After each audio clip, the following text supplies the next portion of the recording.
الآن في إحصاء أولي وليد، ونتحدث عن دفعة ربما سادسة أو سابعة من الصواريخ الإيرانية التي أطلقت منذ الصباح.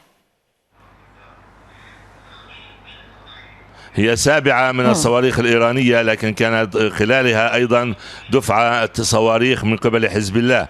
والقناة الثانية عشرة تتحدث عن أن هناك على الأقل 7 مواقع تساقطت فيها ذخيرة هذه الصواريخ، من بينها أيضا مبنى في مدينة شفا عمرو في الجليل الغربي، بالإضافة لل6 مواقع الأخرى الموجودة في منطقة خليج حيفا.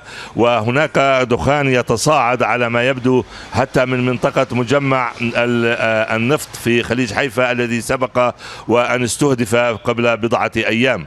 هناك في منطقة التشيك بوست ومنطقة مجمع النفط في خليج حيفا تتصاعد الدخان الأسود بكثافة، في إشارة إلى أنه ذخيرة أو ربما شظايا قد سقطت في هذه المنطقة التي استهدفت بقصف متزامن من حزب الله وأيضا من إيران. من إيران استهدفت على دفعتين من الصواريخ، ومن حزب الله استهدفت أيضا بصواريخ وصافرات الإنذار دويها امتدة من منطقة خليج حيفا جنوبي عكا عمليا حتى منطقة هرتسلية شمالي تل أبيب، ومن كل المنطقة الممتدة أيضا شرق مدينة الخضيرة إلى منطقة مرج بن عامر والجليل الغربي. بمعنى أن رقعة كانت واسعة جدا، لكن اللافت أنه كان قصف متزامن ومتركز بشكل أساسي على منطقة خليج حيفا وحيفا في هذه الأثناء. والمصادر الإسرائيلية تتحدث عن أن هناك على الأقل 7 مواقع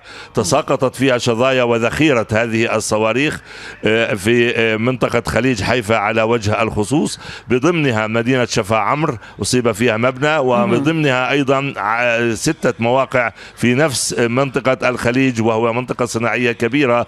وشهود العيان يتحدثون عن أن الدخان الأسود يتصاعد من منطقة المجمع النفط مثلما جرى قبل بضعة أيام، في قبل أكثر من أسبوع تقريبا، في عندما قصف للمرة الأولى.